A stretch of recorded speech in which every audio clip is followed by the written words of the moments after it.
Ngicela ukuba besikhuleke. Baba ongcwele, uNkulunkulu namandla Nkosi, wena Nkosi ophezu konke. Ntambama nje Nkosi siza kuwe Nkosi sazi ukuthi amandla onke avela kuwe. Amukho Nkosi omnye uNkulunkulu ngaphandle kwakho. Nalizwe Baba silibeke ezandleni zakho. Konke Nkosi okwenzekayo sikubeka kuwe ngoba konke Nkosi kusuke kuvunye nguwena. Wena Thixo wathi Nkosi ocelayo wathi uyaphiwa, wathi Baba ongqongqotha wathi uyavuleka. Siyacela ke Baba ngobe nathi njalo sifukamele yona wonke Baba imlingo Baba yomubi. Sethemba wena Baba ngoba kukusula wena ngoJesu ophilayo manje kuze kwephakade. Amen. Balaleli ntambama nje sihlangene la ukuba ngosuku olukhulu usuku lokufa kwenkosi yethu Jesu Kristu. Sibona la esephambi kwesiphambano esephambi kwamahluleli uPilato. Simbona la uJesu esemahlulela uPilato. Siyethemba ukuthi ke ekumahluleni kwakhe wamphoqeleka ukuba athathwe ayiswe esiphambanweni.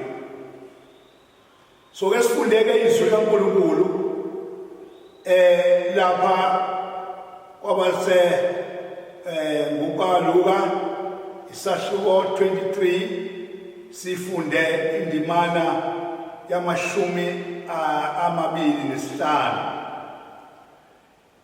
La kufundeka khona kanje wayesekhulula owayefakwe etilongweni ngenxa yesiyaluyalu nokubulala ababemcelile. Kepha wamnikela uJesu kubo njengokuthanda kwakhe. 26 wathi bemuka naye babamba uSimoni waseKurene evela endle bamthwesa isiphambano kuba asithwale emva kaJesu. Wamlandela ke isixuku esikhulu sabantu, kukhona nabesifazane ababemkhalela bemlilela. Kepha uJesu ephendukela kubo wathi, madodakazi aseJerusalema, ningangikhaleli mina, kodwa nikhalelane nina nabantwana benu, ukuba bhekani zibuyeza izinsuku abayokusho ngazo ukuthi sibusisiwe izinyumba nezizalo ezingazalanga namabele anganciswanga. Khona ke baqala ukuthi ezintabeni velani phezu kwethu nasemagageni nasemangangeni sisibekelelane, ngokuba uma benza lokho emthini oluhlaza kwenziwani ke omileyo na? Balaleli, sizwa la uJesu sebemahlulela. Ngesikhathi bemahlulela uJesu lo bamthatha ke eseya ke esiphambanweni. Sibona amakhosikazi la omama kanye nesixuku esasilandela beya entabeni, beya lapho ezobethekwa khona uJesu, bemkhalela bemlilela. Kodwa impendulo yakhe la ayibanga njengoba bemkhalela, wabancenga ukuthi bangamkhaleli ngoba uJesu wayazi uJesu ukuthi lokho kwenzekayo kwakuyimvume yakhe noNkulunkulu, kwakuyinto ayazi ukuthi iyokwenzeka. Abantu kodwa esikhathini esikhulu ehlezi nabo emhlabeni ebatshele bashumayeza babengayixoli le ndlela ukuthi uJesu njengoba lapha phambi kwabo, njengoba la emhlabeni uzochitha igazi lakhe esiphambanweni ukuba athenge izono zabo ukuba bonke umuntu osemhlabeni akhululeke ezonweni. Namhlanje ke njengoba kunosuku olukhulu kangaka ngolwesihlanu sibona ke manje bemisa khona isiphambanweni sekuyokwenzeka le ntando kaNkulunkulu sekuyokwenzeka indlela uNkulunkulu ababeleke ngayo. Sibona la befika manje esiphambanweni bembethela bengakambetheli bakhala amaJuda ekhala abapristi abakhulu becela ukuthi uJesu makabethelwe. Engakabethelwa kwakhona umthetho okhona kumaJuda okhona ukuthi uma bebethelwe esiphambanweni akube khona othethelelwayo. Amemeza ngezwe lodwa bathi sicela usikhiphele uBaraba. Nempela wakhulula uBaraba wathiwa uJesu makabethelwe. Nempela uPilato ke ezokhala kwabo uPilato wamthatha wamahlulela wathi yenzani ngokuthanda kwenu. Sibona ke manje mase befika la esiphambanweni ebethelwe khona izwi uJesu engizwayo uJesu alitshelela bona azange uJesu ababeke ecala azange abahlulele bonke laba ababemenza lokho abamenza lokho.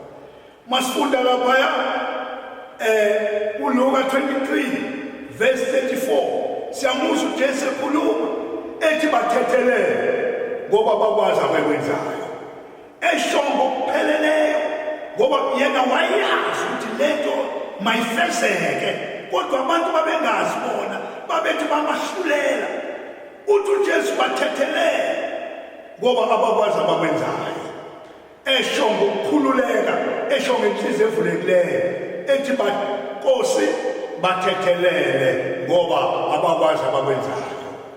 Aqhubeka uJesu lapho engakafi kodwa sebembethele isiphambanweni waqhubeka lapho ekhombisa uNkulunkulu bakhe ekhombisa ukuthi uNkulunkulu opheleleyo konke abakwenzayo uyazi ukuthi fanele kwenzeke ukuze manje izwe likhululeke ezonweni. Sibona lapha masifunda futhi lapha kuLuka 23:43 verse siyabona lapha esiniselelesi ayiboshwe naso etilongweni sesibethelwe naso sibethelwe ngasesandleni sokudla esinye sibethelwe ngasesandleni sokunxele siyasizwa sikhalela sithi Jesu ngicela ukuba ngize ngibe nawe embusweni wakho. Siyambona uJesu la azange abe nayo impikiswano wathi ngizakuba nawe washo ngokukhululeka ukuthi uzoba naye eparadise lo mzalwane osephendukile. uJesu unawo amandla umuntu esidikela kuyena noma ngabe usonisa kanjani esidikela kuyena ethi impela Jesu ngicela ukuba ngibe ngowakho. uJesu uyakwazi ukuthi impela ngiyakuthethelela izono zakho ngoba uJesu unguNkulunkulu. uJesu unamandla phezu kwempilo yonke njengoba efikele emhlabeni nje wayefikele wona lokho ukuba afike kubantu abakhulule ezonweni zabo. Siyamuzwa la ethi ngiqinisile ngizakuba nawe eparadise. Siyabona edlula lapho elenga khona isiphambanweni kodwa ekwazi ukuthi akhulume bembukela abantu behlezi lapha zimbukela isixuku sihlezi lapha phansi ezansi abanye bemkhalela abanye belila abanye bejabula bethi phela uma uNkulunkulu phela uyindodana kaNkulunkulu sikhulule phela. Wakhulula abaningi abantu wena wabakhulula abantu abaningi abantu ezonweni zabo wenza okuningi ake usivezele la mase kungawe ukuthi phela uyakwazi nawo nalo manje obuNkulunkulu na. Sambona uJesu ekatatazela sambona uJesu kusondela unina eduze kwakhe wabiza umfundisi wakhe ayimthanda kakhulu uJohane wamtshela ukuthi Johane bheka nangu nyoko. Waphinda futhi uJesu wathi mame nangu ihle ngoba esesiphambanweni eseshiya imiyalezo yokukhombisa uNkulunkulu bakhe azi ukuthi konke okuzokwenzeka wayazi uJesu ukuthi konke okwenzekayo wayivelazi uJesu ukuthi kuyokwenzeka. Siyambona lapho unina ekhala ngokupheleleyo kanti wayena unina wayazi ukuthi uJesu lo muntu amzele lo mntwana amzele akusiye umuntu unguNkulunkulu. Kodwa mase kwenzeka izinto ezinjengalezi kwakuba kuhlungu enhlizweni yakhe. Siyambona uJesu ekhuluma futhi ekhala uJesu sesiphambanweni. Sefika isikhathi sokuthi uNkulunkulu amshiye. Sefika isikhathi sokuthi uNkulunkulu amshiye nomuntu bakhe basemhlabeni. Sibona lapha masifunda lapha kuJohn 19, usifunda lapha ivesi ka26. Esifunda lapha eMateyu 27, sifunda lapha ivesi lika46. Ekhala ethi Eloi uNkulunkulu wami umshiyelani na? Ekhala uJesu ngoba wayazi ukuthi uphumele noNkulunkulu esezulwini ngoba babevumelene khona phakathi ezulwini ukuthi yehla wena emhlabeni umusa emhlabeni uyokhipha abantu bakhe ezulwini zabo. Leli langa namhlanje lisikhumbuza lezo insuku ukuthi ngempela uJesu wayeNkulunkulu wayezosikhipha ezulwini zethu. Uthi Eloi lama sawatha uNkulunkulu wami umshiyelani na? Siyamuzwa ekhaya esesiphambanweni ngoba wayazi ukuthi njengoba esiphambanweni nje uxhumene noNkulunkulu uyezwa manje enyameni yakhe ukuthi uNkulunkulu sengathi uyamshiya usiyamemeza esezulwini ukuthi uNkulunkulu wami umshiyelani na? Aqhubeka uJesu ekhona esiphambanweni. Zinzima izinto kodwa abantu ababesemhlabeni babengazi ukuthi kwenzekani. Uyena kuphela oyazi ukuthi kwenzekani ngoba ngisho abafundi bakhe basebebalekile besemashathini kungasekho umuntu la owayimazi umlandeli wakhe ngaphandle kaJohane, ngaphandle kaPetru.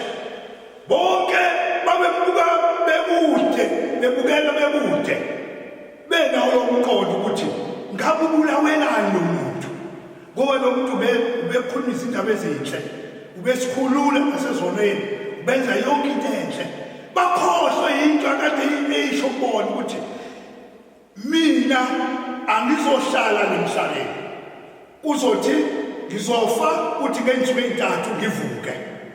Siyamuzwa memeza futhi uma sifunda lapha kuJohn 19 sifunda lapha ivesi ka28 ethi ngomile siyabona ibutho elindoda imthatha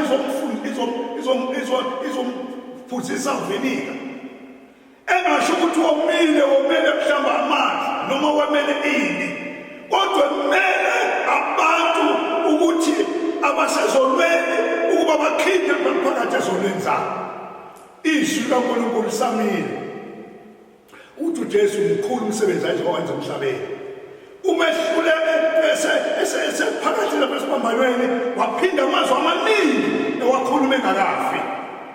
Masithola kufike eJohane sesifunda sika 19 30 verse wakhala wathi ufeziwe ngokuqedile umsebenzi wakhe emhlabeni ngoba sesifikile isikhathi la sengiveze konke ebengikuzele emhlabeni bangizokhipha abantu ezolweni zabo ngizobathenga emaqhekeni kaSathane.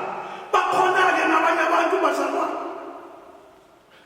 ukuthi noma abafana nomuntu umahambele othenga noma inkomo noma uyothenga isilwane endaweni ethize uma esesithengile leso silwane uma esebuya naso esesemzini wakhe sibalekele silwane siphindele emuva. Bakhona nabanye abantu ukuthi noma uJesu eseshilo ukuthi-ke sengifezile umsebenzi wami sengikufezile sengibathengile abantu abantwana baphume ezonweni zabo badumise uNkulunkulu osezulwini abangakaqondi lokho abangakuvumi lokho kuba bavuma ukuthi bangabantwana bakaNkulunkulu bathengiwe ezonweni zabo sebephumile ezonweni zabo igama linye kuphela selibafanele elokuthi ngiyavuma ukuthi Jesu uyinkosi baningi abantu abaloshwa izwi uJesu esesho ukuthi ufeziwe uqedile ngoba uqedile umsebenzi wakhe abezele emhlabeni siphinde futhi sibone lapha masifuna incwadi kaLuka isahluko